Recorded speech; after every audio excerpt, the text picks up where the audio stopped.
밀양에서 탯줄까지 달려있는 신생아가 굉장히 열악한 환경에서 한 주택 헛간에서 발견이 됐습니다.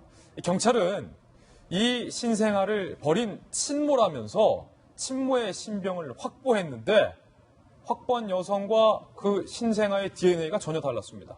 알고 봤더니 경찰이 또 헛다리를 짚은 겁니다. 먼저 병원의 CCTV 영상부터 함께 살펴보겠습니다.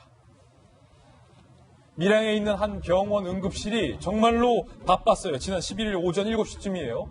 지금 구급차에서 내려서 간호사가 뭔가가 헝겊에 쌓여있는 저게 바로 이제 신생아가 발견된 거 들고 정말로 허겁지겁 막 응급실 복도로 뛰어가는 영상을 저희가 한번 입수를 해봤습니다. 저 헝겊에 쌓여있는 숨을 새근새근 쉬고 있는 신생아입니다. 그런데 주택의 한 헛간에서 탯줄까지 달린 채로 버려진 채 발견이 된 거예요. 그렇기 때문에 간호사가 저렇게 빨리 서두를 수밖에 없었는데 다행히 이 신생아는 지금 목숨을 잃지 않았다고요. 잘 치료를 받고 큰 고비를 지금 넘겼다고 하는데 탯줄까지 달려있는 이 신생아를 누가 도대체 주택 헛간에 버린 것인가 경찰이 수사에 나섰습니다. 지난 11일 오전 7시 경남 밀양 70대 주민이 한 주택 헛간에 버려진 신생아를 발견하고 경찰에 신고했어요. 탯줄 그대로 달려있었고 벌레 물린 자국도 가득 발견됐다. 주민들이 탯줄 자르고 씻긴 후 119에 신고를 했죠. 지난 13일 오전 11시 경찰이 현장 수사를 진행했습니다. 현장에 있던 가방과 비슷한 가방을 들고 다닌 A씨를 용의자로 특정했어요. 그런데 이 여성이 순순히 또 자백을 했어요. 남편 아닌 다른 남성과의 관계에서 생긴 애기라 버렸다. 그래서 경찰이 체포를 하고 발표까지 했어요. 친모를 잡았다. 그런데 이게 웬일이에요. 지난 18일 5일 지난 뒤에 반전이 나왔는데 국가수의 DNA 검사 결과가 나왔는데 이 여성, 경찰이 붙잡았다는 여성과 신생아의 DNA가 전혀 남남으로 나온 겁니다. 이 여성은 복대 차고 다니던 10대 딸이 의심돼 보호하려고 내가 대신 자백했다 라고 말을 했어요. 경찰이 이것도 철석같이 믿었는데 알고 봤더니 A씨의 두 딸의 DNA와 신생아도 전혀 불일치, 남남으로 나왔다는 거예요. 결국 경찰이 이 여성의 자백만 믿고 헛다리를 짚은 건데 허술한 게 한두 가지가 아닙니다. 1. 이 여성의 출산 여부와 병원 검진, 기본적인 것조차 확인 안 하고 검거해서 발표했다. 2. 현장에서 발견된 가방, 배냇저고리 등 유류품의 출처도 확인하지 않았다.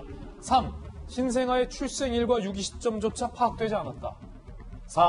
뒤늦게 CCTV와 주민 탐문 조사에 이제서야 들어갔다라는 사실. 허나 소장님, 네. 헛다리를 짚어도 너무 여러 번 재차 헛다리를 짚었어요.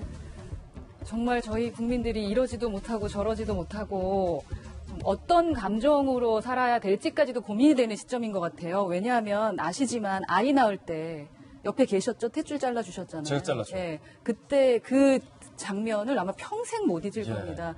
우리 아이 얼굴 보면 그때 그 모습, 우리 애가 어떻게 이렇게 자랐을까라는 생각을 하게 되잖아요. 그 마음을 부모라면 누구나 알고 있기 때문에 탯줄도 잘리지 않은 아이가 저렇게 버려졌다라는 이 사건은 엄청난 충격이었어요. 그런데 옆에 있던 엄마가 버렸다, A씨가 버렸다 하니까 그냥 그거 믿고 있으면서 참 어쩜 세상이 이렇게까지 됐을까라는 생각을 하면서 저희끼리 그냥 시나리오를 쓰고 있었던 겁니다. 우리 경찰들은 팩트체크 하나도 하지 않고 저희한테 그냥 감정이 북받쳐 오를 수 있는 이야기만 전달을 한 게 돼버린 겁니다. 요즘에 진짜 일본 때문에도 힘들고 미국 때문에도 힘들고 여러 가지로 좀 힘든 상황이 많습니다. 근데 우리 아이 사건까지도 이제는 경찰이 말하는 것을 믿지 못한다. 경찰의 신뢰는 어디까지 떨어져야 하는 걸까라는 생각이 들고요. 이러한 일이 절대 없도록 아주 작은 일까지도 좀 챙겨주는 믿음직한 경찰분들의 모습을 좀 기대하고 싶습니다. 예. 그런데 이에 대한 경찰의 해명도 또 압권입니다. 왜 이런 조사 제대로 안 했냐? 왜 그 여성에게 제대로 수사하지 않았냐라고 기자들이 묻자 개인사를 물어보는 건 인권 침해다라고 답을 했습니다. 들어보시죠. 용의자의 자백이 있고 이 사람의 행적이나 가정사를 물어보지는 것은 인권 침해라고 생각을 했습니다. 박용진 의원님, 예. 인권이 중요하긴 하지만 아, 예. 아니, 웃으면 안 되는데. 네, 네. 수사계장 저분 좀 엉뚱한 말씀 하시는데요. 네. 그 친모 찾아주기 캠페인 끝에 사람을 찾은 게 아니잖아요. 그렇죠, 그렇죠. 생명이 위협을 받을 수 있는 상황으로 아이를 유기한 사람이 친모일지라도 혹은 친모의 의사에 반해서 누가 다른 사람이 했을 수도 있고요. 그럼요. 범죄 행위에 대한 수사입니다.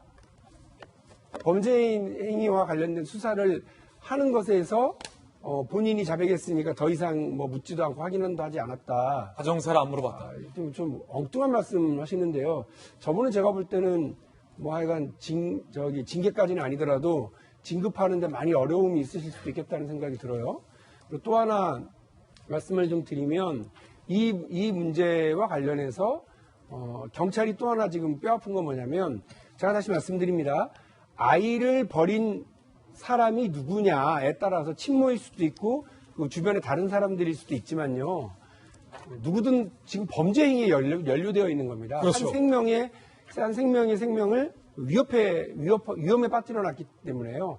자칫 죽을 수도 있었기 때문에 그와 관련해서 범죄 관련된 수사를 해야 되는데 저 엉뚱한 생각과 엉뚱한 초동 수사 때문에 진짜 진범 누가 과연 그런 짓을 했느냐, 친모가 했느냐 아니면 친모의 의사에 반해서 누가 다른 사람이 강제적으로 이런 일을 저질렀느냐, 예. 이런 것들을 알아낼 수 있는 기본적인 수사의 어떤 단서들을 다 놓쳐버린 거라고 저는 지금 보거든요. 근데 그거에 대한 반성은 없이 저렇게 얘기하시는 걸 들으면 어처구니가 없습니다. 아이가 부모를 찾기를 바랍니다. 친모를 찾기를 바라고요. 혹시 그렇게 안 되더라도 저는 우리 사회가 이 아이를 잘 키울 수 있는 예. 시스템 갖추고 있다고 보고 그렇게 잘 키워줬으면 하는 바람입니다만, 맞습니다. 아이를 낳고 무책임하게 이렇게 버리는 행위 혹은 아이를 낳았음에도 불구하고 이렇게 버리도록 주변에서 방조했다라고 한다면 범죄다. 그러한 사회, 그것과 관련된 연루된 사람들 모두 다 이번 일에 확인이 되고 처벌받을 수 있도록 해야 된다고 생각합니다. 예. 우리가 고유정 사건 때 얼마나 초동 수사가 중요한지에 대해서 그 골든타임에 대해서 뼈저리게 느끼지 않았습니까? 경찰도 좀 느끼는 바가 있으리라고 생각합니다.